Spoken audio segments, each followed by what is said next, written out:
In this video, I will provide an overview and a basic historical framework for what's called religious Judaism. And this is meant to supplement the classes that I teach and the discussions that we have there and the readings that we do there. But as I start, let me just say something about the term religious Judaism. Anyone who studies Judaism knows that the lines often blur between the religious aspects of Jewish identity and the ethnic aspects and the cultural and historical aspects. But for the sake of this video, I'll be using the standard language of religious Judaism and looking at details, historical details, that especially are relevant for understanding Judaism as religiously experienced and practiced today. It's also important to note then that the details that I give here and the dates that I give are those that reflect kind of traditional religious understandings of the history and of the practice. And with that said, I'm going to pull up the PowerPoint slides I'm going to use here, and we'll get started. So we're looking at the history of religious Judaism and the practice of the practices of religious Judaism. And when we do this, it's important to note that this whole history, everything that follows in this video, assumes a set of foundational stories, a kind of backdrop, the Jewish stories that make it all possible. And I won't repeat all those here, but I'll just mention two clusters of those stories. One are the stories around the figure of Abraham. Of course, Abraham, the father of the Israelite people, the father of the Jews, and especially the stories depicted in Genesis chapter 12 of God calling Abraham, making promises to Abraham, promising to bless and expand his descendants, and his descendants who become known as the people of Israel and are the chosen people of God. And so those are foundational stories that are assumed with everything else that we say. And then there's the stories around the figure of Moses and the Exodus. And here you have the story of God's salvation of the Israelite people. When they're enslaved in the land of Egypt, they cry out to God. God calls and sends Moses to liberate them. You have the story of the Exodus. They're liberated from Egypt. God gives them the Torah, the law of Moses. The practices of the tabernacle begin, and they start their meandering journey toward the promised land. Now, the only other thing I want to say about this time period, especially in the time of the tabernacle and Moses, is that while the religious practices have begun at this point in very important form, they're not yet in full form. For the full form of Israelite religious practices to come into view, the people of Israel have to be in the land, as we'll see, and the developments in the land of Israel itself.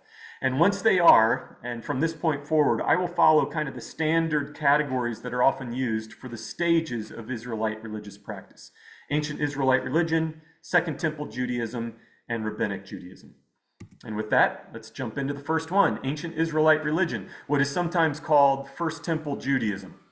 So there are many debates about how long it took and how exactly the Israelite societies and Israelite people came to be in the land and settled in the land, and whether or not that happened quickly or very slowly over time. I won't go into those debates, but for the sake of this video and the story that we're telling, it's important to note that the full form of Israelite religious practice begins with the people settled in the Promised Land, what's now called the Land of Israel, and the temple being built, what's called the First Temple. And the building of the temple especially is traditionally dated to about the mid-10th century. So you can see the dates there at the top, mid-10th century BCE. And again, we're talking about the kingdom of Israel, the people of Israel living in the land here. Now, I say the 12 tribes of Israel. This goes back to the foundational stories. Of course, you have the story of Abraham and his son Isaac and his son Jacob. And Jacob had 12 sons, and the 12 sons become the 12 tribes of Israel, and they eventually settle in the promised land. Eventually, they develop into a kingdom, the kingdom of Israel, a unified kingdom. The tribal identities are still relevant, but it's now a unified kingdom. And for our story, it's when the kingdom of Israel is established and unified that Jerusalem is established as its central city, and the first temple is built, what's called Solomon's temple, because Solomon is the third king of the kingdom of Israel, built and opened the temple. And so here you have the religious practices of the Israelites now come into full form. You have the work of priests in the temple in Jerusalem. And of course, the temple becomes now the chief place of worship for Israelites. It's the place of communal gathering for the people of Israel. It's the place of ritual sacrifice and different offerings that the priests oversee. It's a place of pilgrimages and a place of festivals like the Passover festival and others.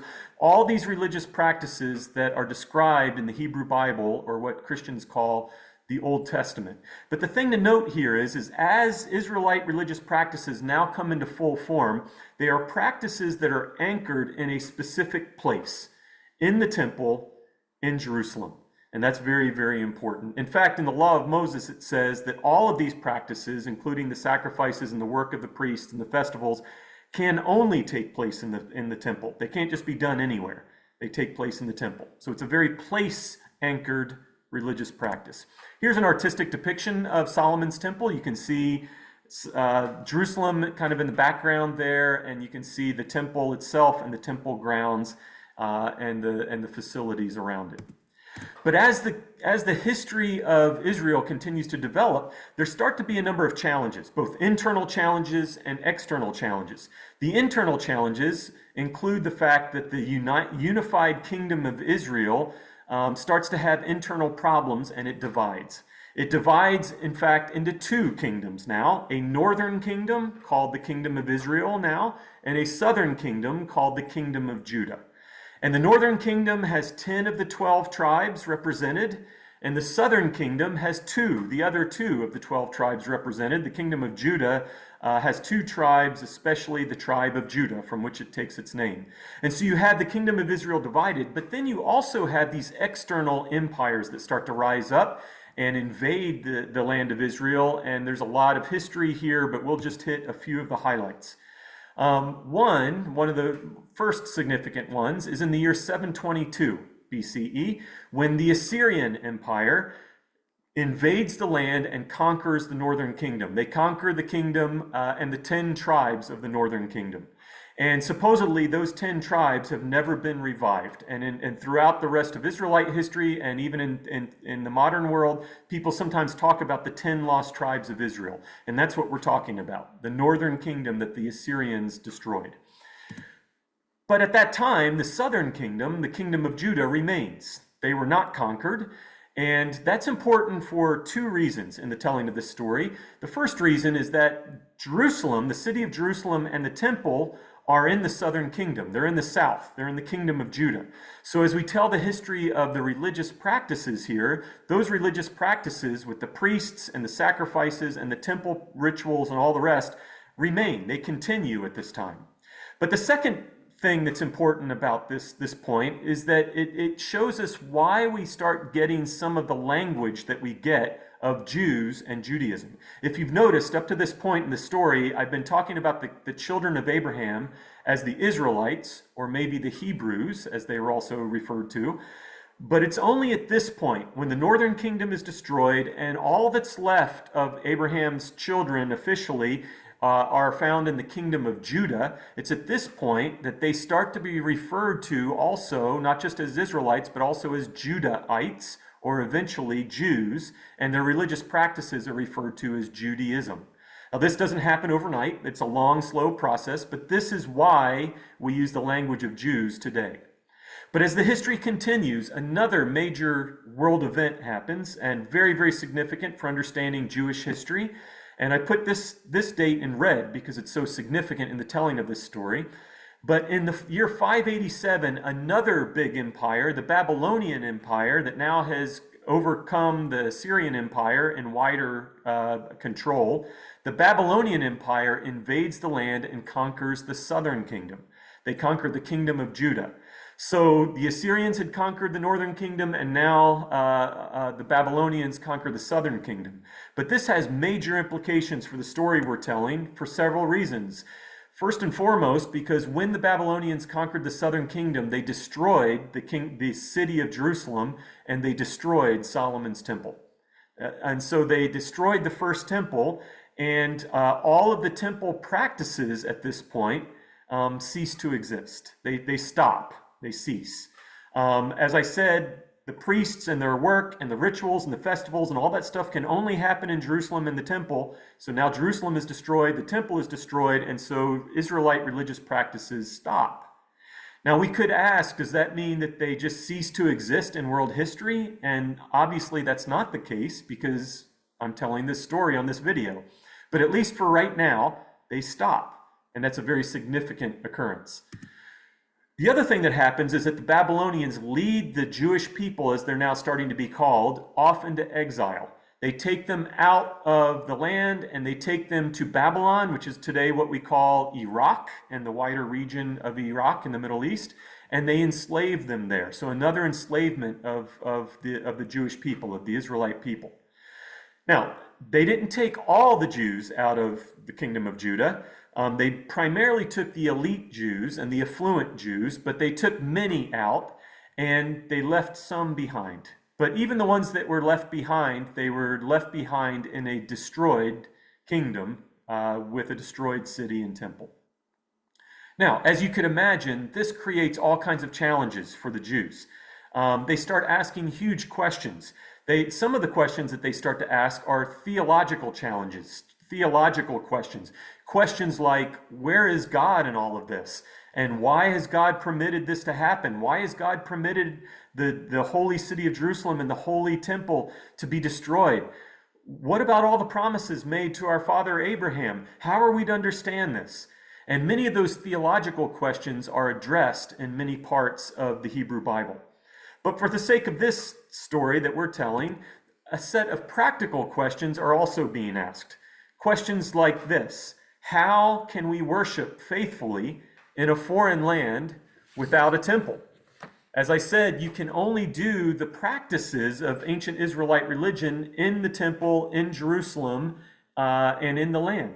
So this question starts to be very relevant. How do we worship in a foreign land without a temple? And that becomes a very important question moving forward in our story. It also leads us to the second major category, and that's the category of Second Temple Judaism. And so in Second Temple Judaism, as we start to tell this, we have another big external empire that rises up, and that empire is the empire of Persia. Persia overcomes the Babylonian Empire. Persia is located in what we today call Iran, and it overcomes the Babylonian Empire, and the first Persian king, Cyrus the Great, one of the first things he does is he ends the Babylonian exile and he allows the Jews to return home. So you note on the screen there that says many Jews do return back to the land of Israel. When I say many, that means not all.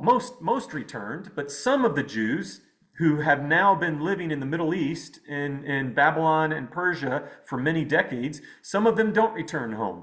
And so you actually have, historically, you have little pockets, small pockets of Jews living in the Middle East and starting to spread out a little bit, going all the way back to this time, 2,500 years ago. But many of the Jews returned to the land. But it's also important to remember that when they returned, they didn't return to an empty land. Though the kingdom of Judah had been destroyed, some of the Jews had been left there all along. And now some outsiders had started to come in, and some of the 10 lost tribes in the north had started to migrate down, and there were intermarriages, and there was a lot of mixing. And so the Jews that came back from Babylonian exile came back into a very complicated situation, and there are a lot of stories to tell there. But for our sake, in the year 515, a new temple was opened. Leading up to that year, 515 or sometimes 516, it's debated a little bit, but leading up to that year, the exiled Jews that returned started to rebuild the walls of Jerusalem, and they started to rebuild the temple. And in fact, in the year 515, the second temple was opened, and the temple practices were back. Priests started doing their work again. The rituals and the sacrifices and the festivals and all the things that characterize ancient Israelite religion are now reinstated. Now, the second temple eventually, as you note there, becomes known as Herod's temple. That doesn't happen for several centuries, but a later king of the Jews, King Herod, is the one that especially expanded and built up the second temple to be kind of in its largest, grandest form. And here is an artistic depiction of the Second Temple during Herod's day. And so you can see again the Jerusalem in the background there. But one thing to note about Herod's temple is that not only is it much bigger, but it's built up on this massive platform. So Herod expanded this big platform that's known today as the Temple Mount. And the Temple Mount is this massive platform supported by these four walls going all the way around, these very large walls. And up on top of the Temple Mount, of course, you have the temple itself and the temple grounds and other temple facilities. And it was quite a facility overall. But before we start talking about the Second Temple in more detail, I don't want to forget that there was a time, 72 years, between the year 587 and 515 when there was no temple at all. In 587, of course, the Babylonians destroyed Solomon's temple, the first temple. In 515, the second temple, what will become known as Herod's temple, opens. And that means that in those intervening years, there was no temple. And I talked about the question and the challenges the Jews had about how are we faithful in a foreign land without a temple? And for 72 years, that question continued to be asked, and it led to some new developments, some new ideas, and some new practices in Judaism that become very relevant for the remaining of this history and this story. Some of those developments involve synagogues and rabbis and scriptures. Now, again, like I've said with other details in this history, this doesn't happen overnight. But it is during this time and during this challenge of what it means to be faithful without a temple, and with the status of Jerusalem and even the Second Temple always being challenged, that these new practices start to develop. And so synagogues, let's start with that. Traditionally understood in ancient Israelite religion, there is one temple, and that temple is the only place where the priests can do their work and the sacrifices take place and the festivals and all the rest. But there are many synagogues. All a synagogue means is any place where an assembly of Jews gather anywhere in the world. Anywhere where Jews happen to be, there can be an assembly. And there can be a synagogue. And in a synagogue, you don't do sacrifices, and the priests don't work there because that can't be done. But in a synagogue, teachers work, and those teachers are called rabbis. In fact, rabbis are called, the word rabbi means teacher. Rabbis work in synagogues, and they teach the scriptures, and they lead prayers, and they guide these assemblies, these small gatherings and communities of Jews in faithful prayers and practices the best they can outside of the land and apart from the temple. But that also means that the Hebrew, what becomes known as the Hebrew scriptures, eventually what's known as Tanakh, the Hebrew Bible, again, what Christians call the Old Testament, starts to be formalized and canonized during this time, during Second Temple Judaism.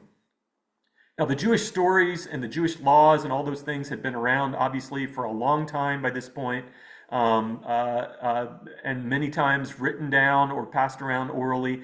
But it's only during Second Temple Judaism that some of those sources start to be formalized and compiled in more formal ways and canonized.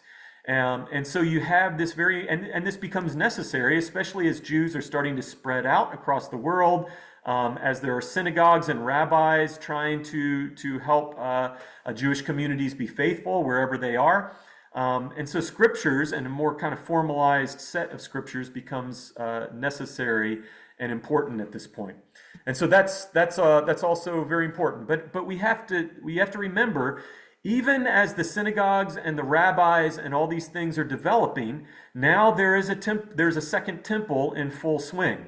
And so the priests and the practices at the temple, the ritual practices at the temple, are still the center of gravity for Jewish religious practice. But alongside the temple, these synagogues and these rabbis and these scriptures are developing more formally. Now, Second Temple Judaism is also a time of immense change. There are many cultural and political and intellectual forces surging around the world and coming into the land of Israel. And these include another set of empires that are rising up, the Greek empires. So this is the time of Alexander the Great and some of the legacies there. And Greek language and Greek culture, what we call Hellenism, starts to have a huge influence and impact on the land of Israel and on the Jewish people. And then there's also a number of wars and rebellions that continue to develop during these times, a lot of conflict and struggle. We could talk about the Maccabean Revolt and others. But it's also during this time, because of all these influences, that new religious ideas and practices start to develop. And some of these, many of these are influenced by Greek ideas and Greek philosophy, as well as continuing Persian ideas, such as the religion of Zoroastrianism.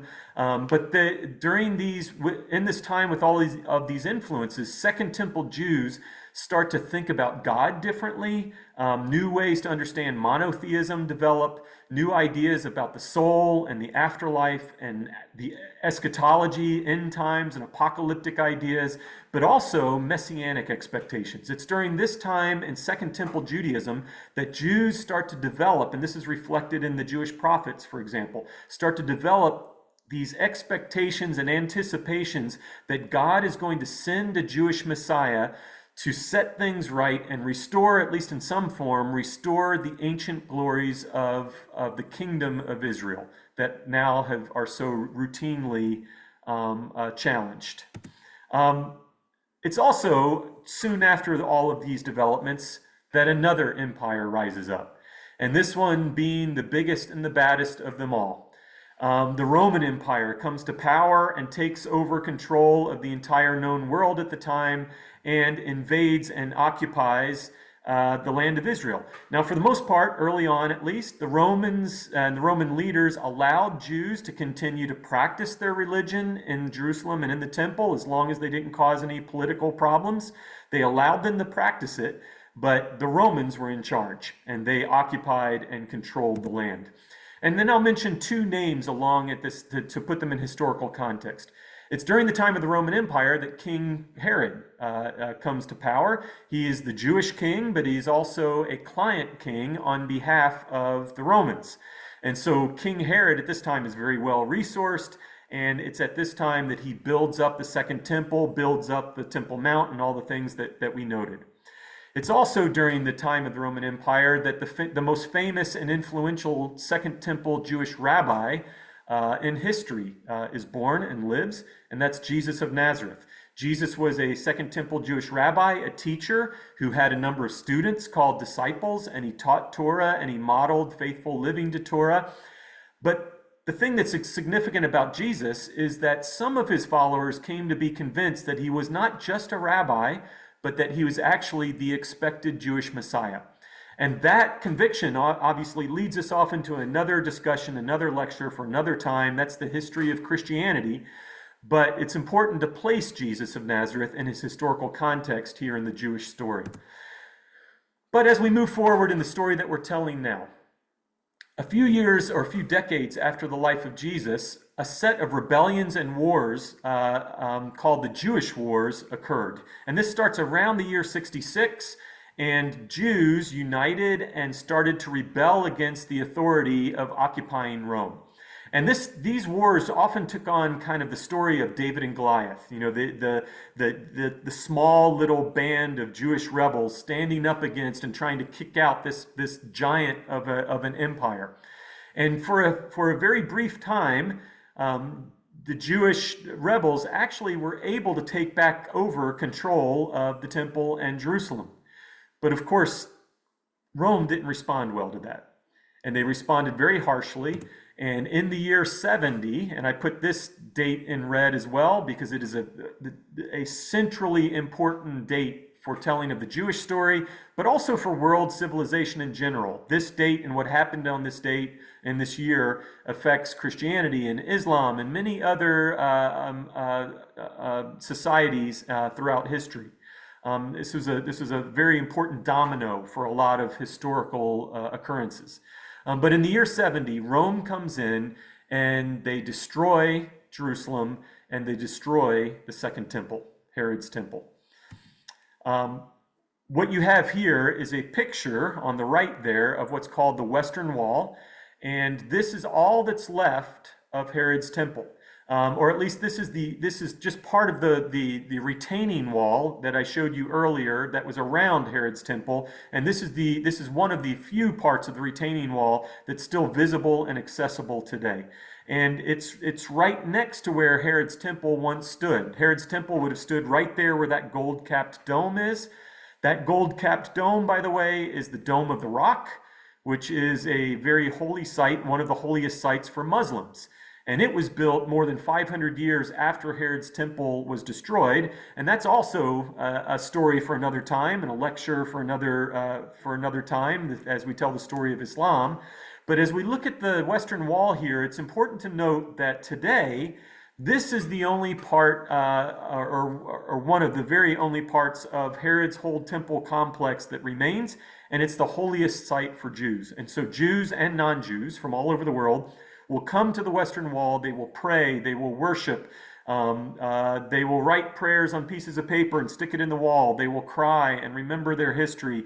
And this holiest site for Jews is just a few hundred yards from one of the holiest sites for Muslims, and there you have part of the dynamics in Jerusalem and among the holy sites today. But the thing that I want to highlight here is that with the year 70, and if you note up at the top there again, Second Temple Judaism ends in the year 70 with the end of the Second Temple, the destruction of the Second Temple. And so Second Temple Judaism ends with another question like we stated at the end of First Temple Judaism. How do we practice without a land and without a temple?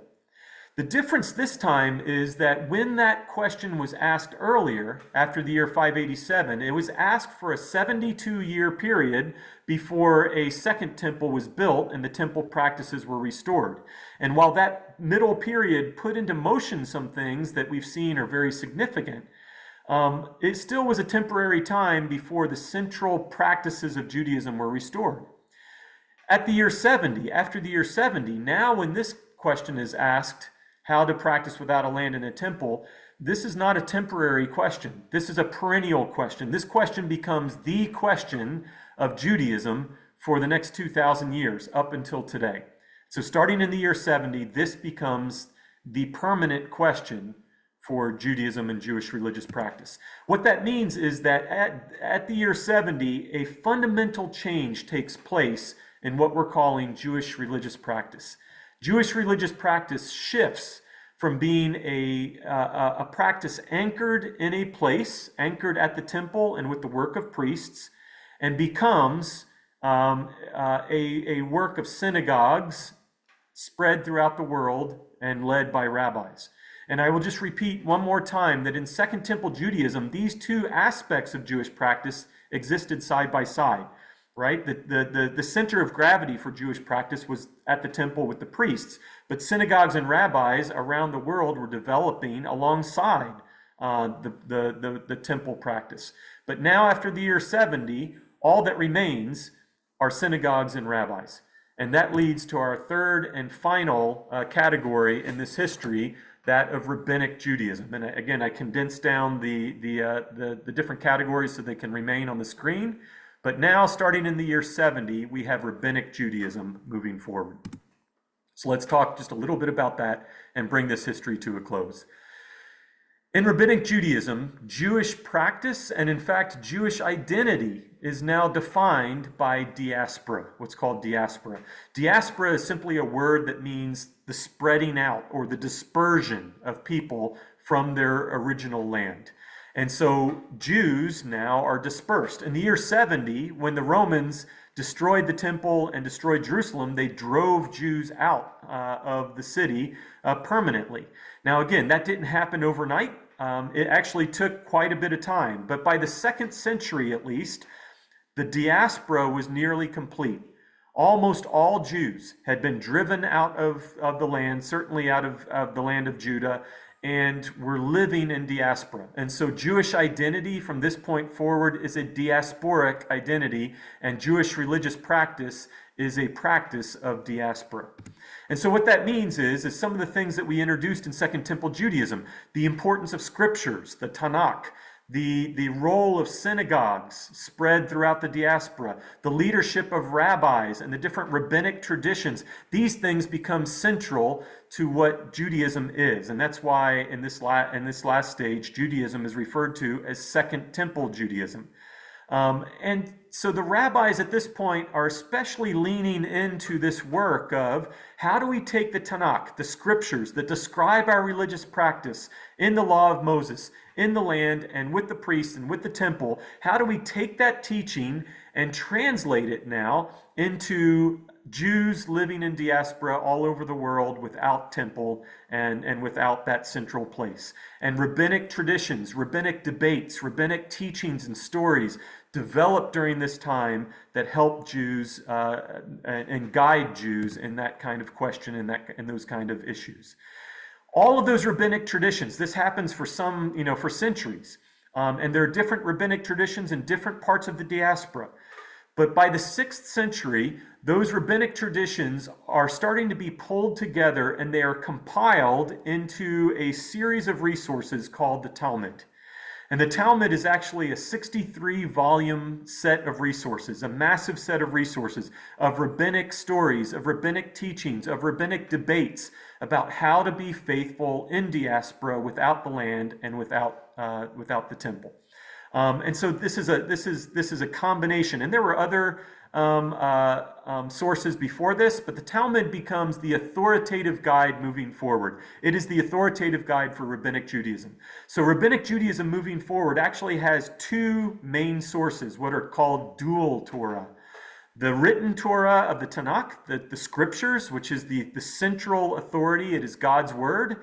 And then the oral Torah, which is now actually written down as well, the Talmud, of rabbinic traditions teaching and guiding Jewish communities into how to be faithful to scriptures outside the land and without the temple.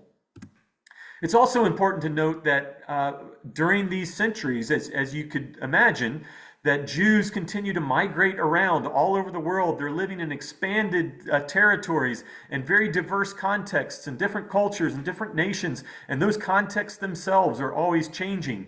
And this is a very complicated story, but during this time, different streams of Jews, different Jewish groups or communities started to develop based on their cultural and geographical regions.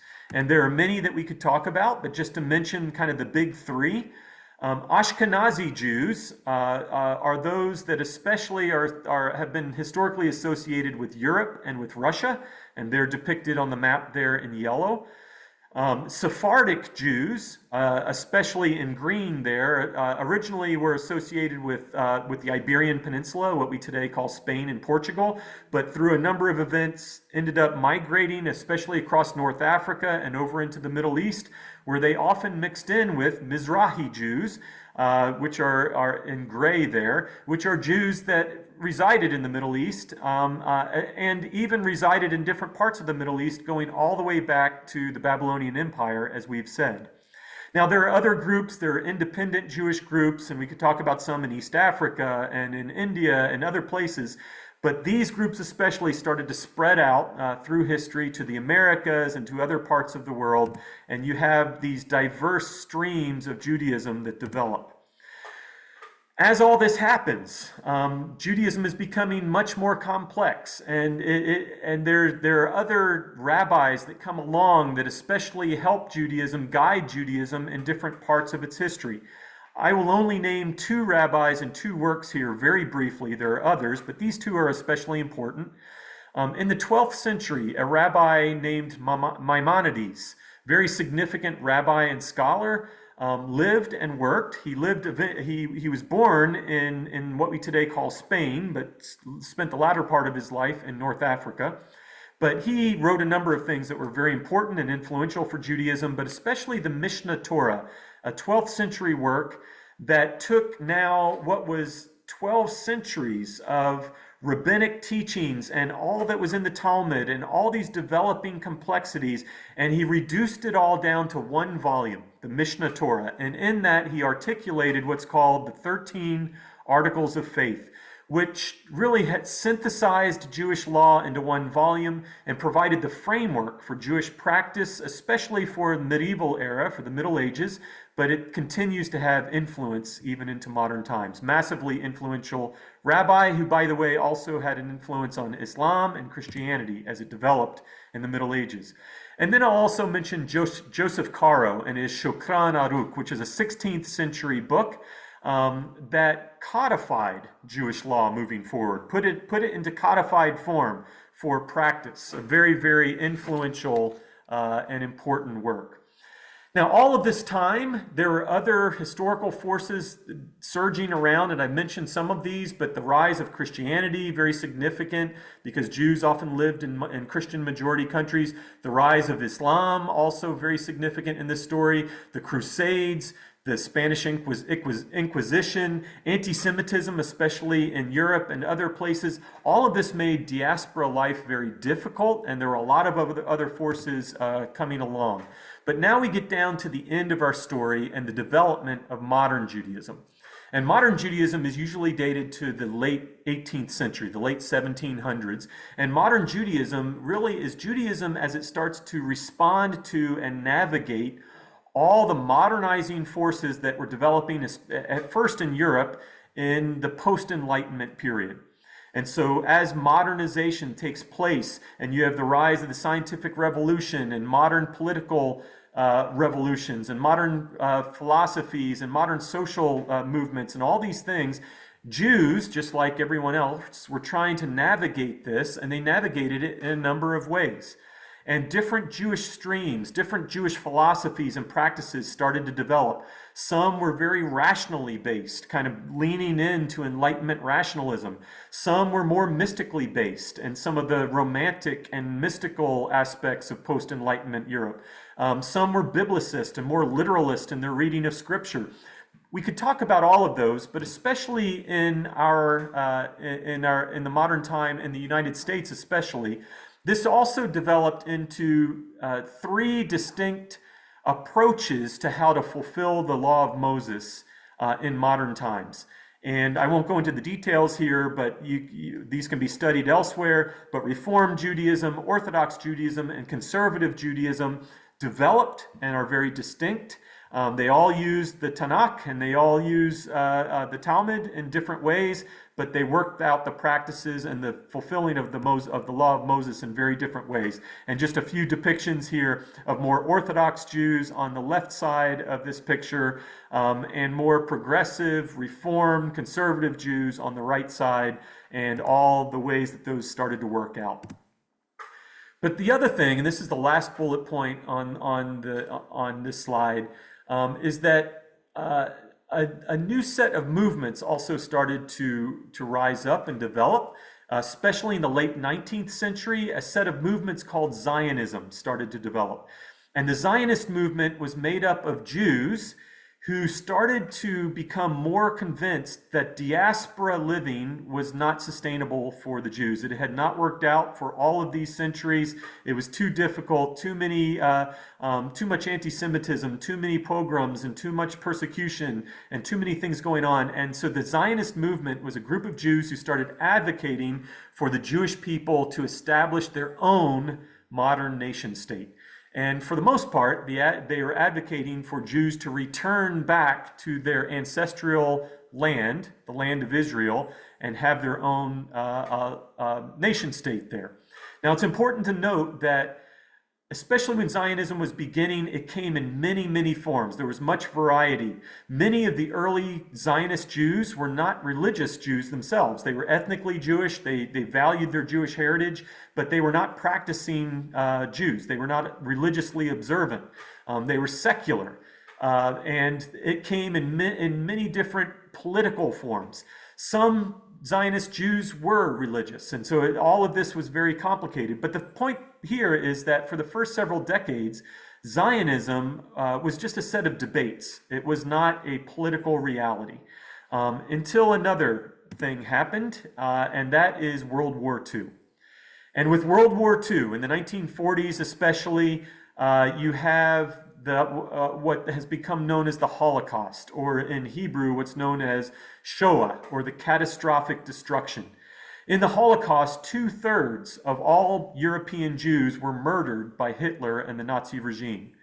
And in the wake of World War II and the Holocaust, the plight of diaspora Jews hit the international community and the consciousness of the international community in a new way. And a number of forces started coming together. The Zionist movement itself and its secular and its political and its religious strands, and the international community, and geopolitically, and with the United Nations and post-World War II and post-British Empire forces. And all of these things came together in a way where Zionism became a political reality. And in the year 1948, the modern state of Israel was born. Now, there's a lot to say here, but with the establishment of the modern state of Israel, mass migrations of Jews from all over the diaspora started toward Israel. Now, Jews from around the world had trickled in toward the land of Israel for several centuries at this point, but at this point, now the migration started to happen on a massive scale. And in fact, today, more than half of all the Jews in the world now live again in Israel, in the modern state of Israel. But of course, this is a very complicated story too, because as Jews started to migrate in large numbers back to Israel, others had been living in that land for nearly 2,000 years. So 2,000 years of different histories and different peoples that were there. And so this becomes a very, very complicated story. As the modern state of Israel was born, it came with much anticipation for some people and much hope for what it might mean for diaspora Jews. But it also came with a lot of contention and a lot of conflict. And there we have what has evolved into what we call the Middle East crisis. And however one interprets and untangles all the historical, ethnic, and religious strands of this whole story will determine their perspectives on the Middle East crisis. And that's a very significant and important thing in our world today, obviously. So as I bring my story to a close here, and this story of religious Judaism, I put the three categories in condensed version there just in front of us. But let me just end by making this point. The modern state of Israel is not the ancient kingdom of Israel. They're not the same kind of thing. While obviously there's a historical line that connects them that's very important, and that's why I'm telling this story in this video, the modern state of Israel is just that. It's a modern nation state that came together with many Jewish and non-Jewish components and contributions, secular forces and religious forces, all in a very kind of complicated mixture. And in fact, today in the state of Israel, half of all the Jews that live in Israel are non-religious. They're secular Jews, non-practicing Jews, who represent a wide range of political positions about Israel and its whereabouts in geopolitics. And even some of the religious Jews in the land, some of them are Zionist Jews, religious Zionists. Others, including some of the most Orthodox Jewish practitioners, are opposed to the very idea of a secular Israeli state. So it's a very complicated situation. But as we bring this to a close, I think the point to end on here is simply that Judaism today, whether in the diaspora or in the modern state of Israel, is still rabbinic Judaism. It's practiced in synagogues with rabbis because there is not a temple. And there has never been a third temple built. There are a few Jews that advocate for the building of a third temple, but not many.